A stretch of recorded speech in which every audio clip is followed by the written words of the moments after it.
Selamat siang Bapak dosen dan teman-teman semua. Di sini kami dari kelompok 1 akan mempresentasikan hasil diskusi kami, di mana yang hari ini kita akan mempresentasikan mengenai kebijakan fiskal dan moneter dalam ekonomi makro.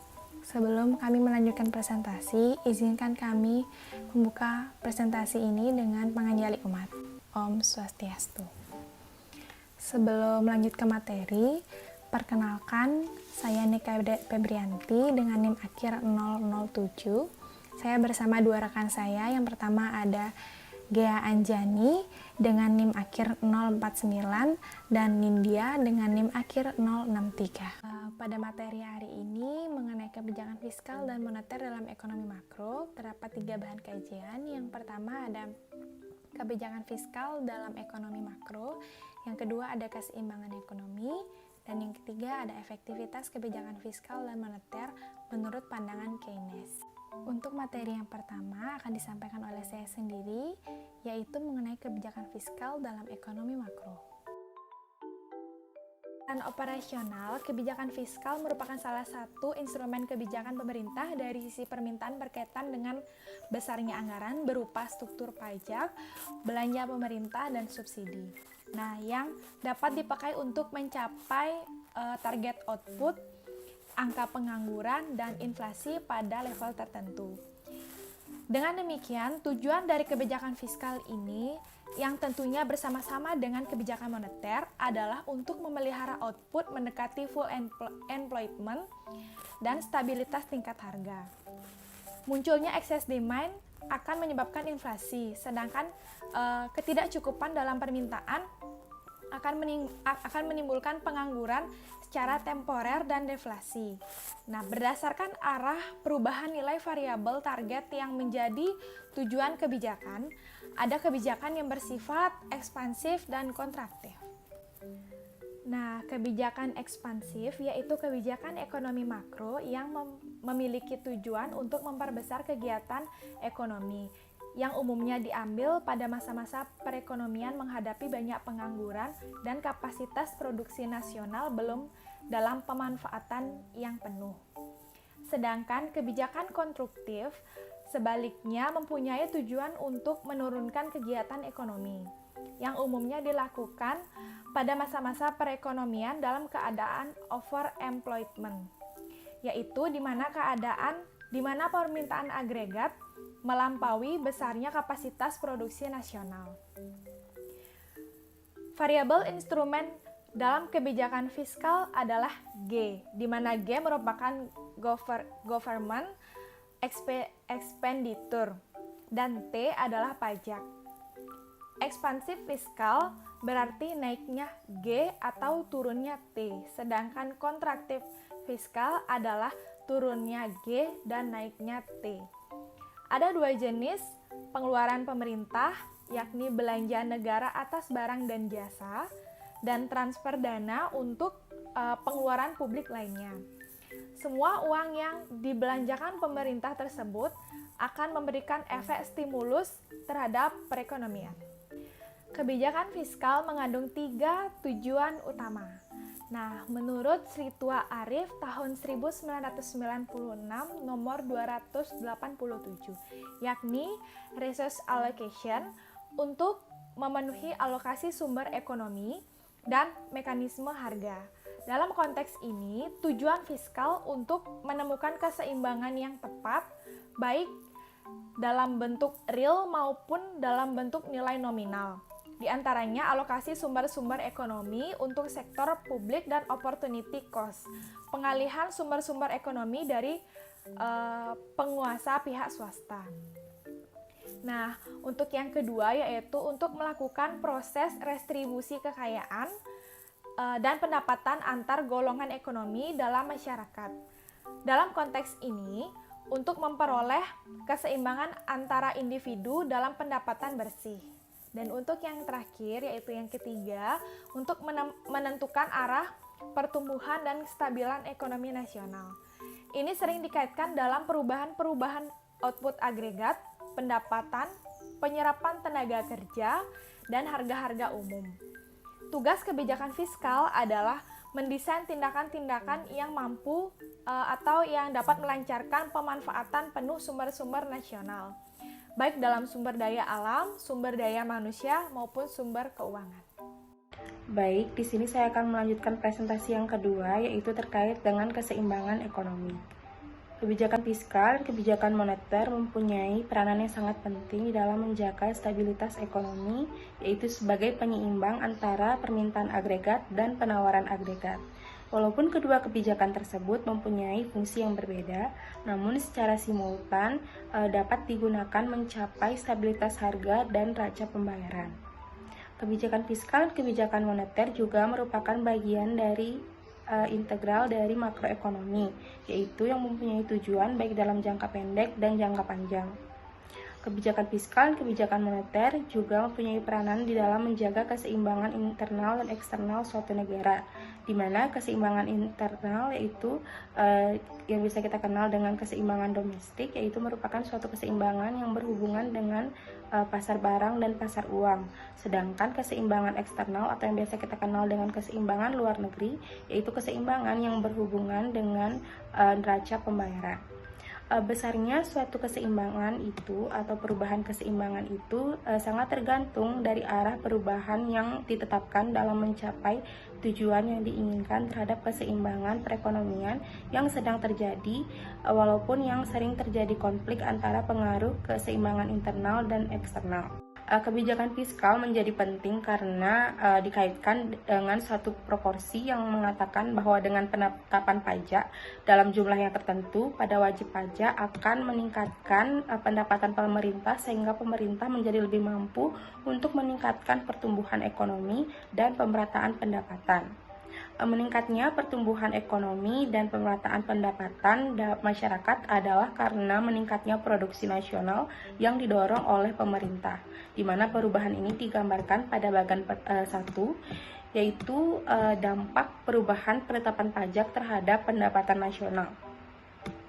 Bisa kita lihat bahwa peningkatan jumlah penetapan pajak pada setiap wajib pajak membawa dampak pada berkurangnya pendapatan wajib pajak, sehingga konsumsi para wajib pajak menjadi menurun dari sebelumnya.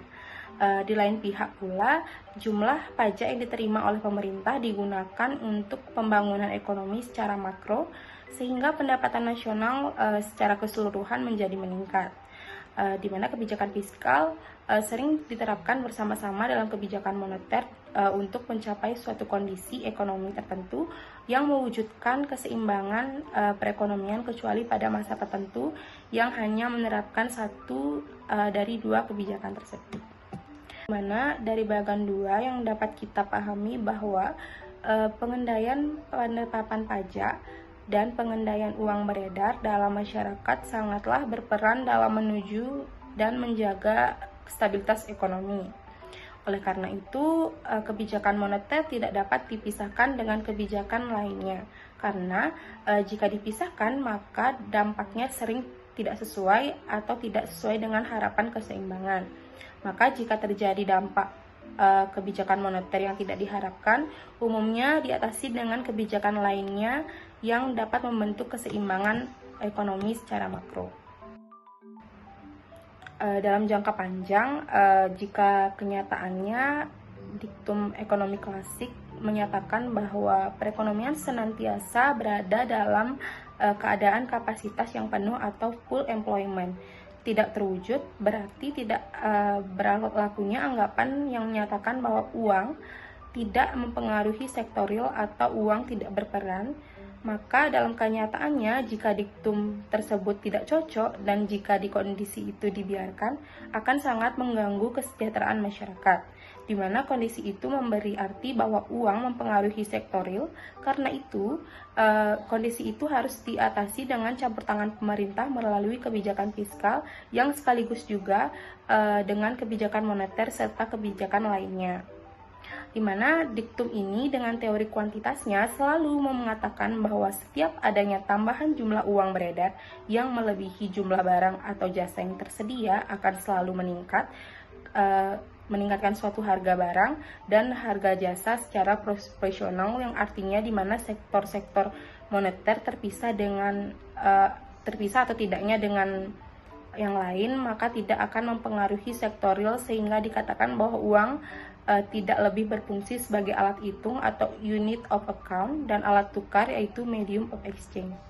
Dimana karena faktanya tidak sesuai dengan diktum tersebut, maka di abad ke-20 konsep klasik ini menjadi naif atau tidak berlaku lagi. Teori klasik itu tidak berlaku lagi sehingga pada tahun 1936 teori Keynes menerbitkan buku yang berjudul dengan The General Theory of Employment, Interest, and Money, yang dimana menyatakan bahwa uang juga dapat berfungsi sebagai alat penyimpan kekayaan atau store of value yang memberikan laba kepada masyarakat yang memegang uang atau money tersebut, yang dimana menjadi income atau generating asset.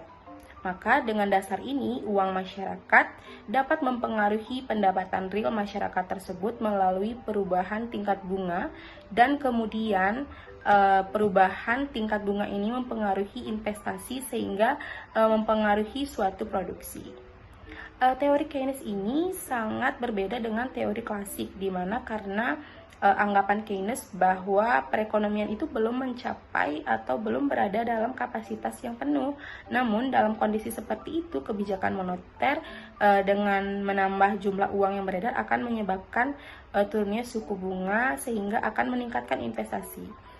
Dengan meningkatnya investasi tersebut, maka kemudian akan dapat meningkatkan produksi nasional, di mana artinya kebijakan moneter berperan untuk meningkatkan produksi nasional terutama dalam jangka panjang. Baik, dalam kurva ini bisa kita lihat bahwa perkembangan dalam jangka panjang ke depannya, kebijakan moneter ini bukan lagi hanya mengatur variabel lain yang berkaitan dengan perkembangan jumlah uang beredar seperti mengatur tingkat suku bunga dan nilai tukar mata uang, sehingga efektivitas dari kebijakan moneter ini dapat diamati. Maka dengan dasar efektivitas itu, kebijakan moneter sering diterapkan bersama-sama dengan kebijakan fiskal sehingga keseimbangan ekonomi akan tercapai. Baik, sekian yang saya bisa sampaikan. Selanjutnya akan dilanjutkan oleh teman saya. Di sini saya akan melanjutkan materi yang ketiga, yaitu tentang efektivitas kebijakan fiskal dan moneter menurut pandangan Keynes. Teori Keynes melihat bahwa dampak kebijakan moneter terhadap perekonomian dikatakan tidak kuat atau dikatakan lemah. Hal ini karena adanya beberapa jalur atau mekanisme transmisi yang memang harus dilewati oleh kebijakan moneter terhadap suatu perekonomian. Sehingga efek kebijakan moneter yang melalui beberapa jalur ini dapat membuat kebijakan moneter tersebut seakan-akan menjadi tidak pasti. Di samping itu, teori Keynes memandang bahwa hubungan antara permintaan uang dengan tingkat bunga harus memiliki sifat yang elastisitas sempurna, di mana kondisi ini peningkatan jumlah uang yang beredar tidak akan berdampak apa-apa terhadap peningkatan ataupun penurunan sebuah output. Justru kebijakan fiskal disinilah yang dipandang oleh teori Keynes memiliki kekuatan dalam mempengaruhi sebuah output. Keynes setuju ada kaitan antara uang beredar dengan aktivitas perekonomian, tetapi menolak pendapat monetaris yang dimana mengatakan uang beredar sebagai penyebab utama berfluktuasinya kegiatan perekonomian. Di dalam pemikiran Keynes berdasarkan pada yang pertama ada sensitivitas permintaan uang untuk spekulasi, yang dimana perubahan suku bunga akan menimbulkan perubahan yang besar terhadap permintaan uang untuk spekulasi. Di mana di sini jika digambarkan secara grafik berarti kurva permintaan uang akan elastis atau landai, dan kurva LM juga akan menjadi elastis atau landai. Yang kedua, sensitivitas kurva MEIE atau Marginal Efficiency of Investment, yang dimana investasi oleh pihak swasta ditentukan oleh faktor-faktor seperti suku bunga, tingkat pengembalian modal, kemajuan teknologi, dan ramalan mengenai ekonomi ekonomi di masa yang akan datang. Di mana Yang kedua ada sensitivitas kurva MAI atau Marginal Efficiency of Investment, di mana di sini investasi oleh pihak swasta ditentukan oleh faktor-faktor seperti suku bunga, tingkat pengembalian modal, kemajuan teknologi, dan ramalan mengenai perekonomian di masa mendatang. Dan yang terakhir dengan pendapatan nasional. Oleh karena itu, investasi bergantung pada banyak faktor, maka kurva MAE menggambarkan keinginan untuk investasi pada berbagai tingkat suku bunga adalah tidak elastis atau curam. Dan pemaparan materi dari kelompok kami, kelompok 1, kesimpulan dari materi yang kita bawakan, di mana kebijakan fiskal merupakan suatu instrumen kebijakan pemerintah dari sisi permintaan yang berkaitan dengan besaran anggaran seperti struktur pajak, belanja pemerintah, dan subsidi, yang dapat dipakai untuk mencapai target output, angka pengangguran, inflasi pada level tertentu. Kebijakan fiskal mengandung 3 tujuan utama. Yang pertama ada resource allocation, yang dimana di sini mempengaruhi alokasi sumber ekonomi dan mekanisme harga. Yang kedua, untuk melakukan proses retribusi kekayaan dan pendapatan antar golongan ekonomi dalam masyarakat. Dan yang ketiga, untuk menentukan arah pertumbuhan dan kestabilan ekonomi nasional. Kebijakan fiskal dan kebijakan moneter merupakan dua kebijakan yang sangat penting di antara seperangkat kebijakan atau merupakan sebuah integral seperangkat kebijakan makro. Kebijakan fiskal sering diterapkan bersama-sama dengan kebijakan moneter dalam suatu kondisi ekonomi tertentu untuk mewujudkan sebuah keseimbangan perekonomian. Mungkin itu saja presentasi dari kelompok kami. Kurang lebihnya saya mohon maaf. Saya mewakili dari kelompok 1. Mohon maaf apabila terdapat salah kata dalam penyampaian, baik yang sengaja maupun tidak disengaja. Sekian presentasi dari kelompok kami. Kami tutup dengan para mesanti. Om Santi Santi Santi Om.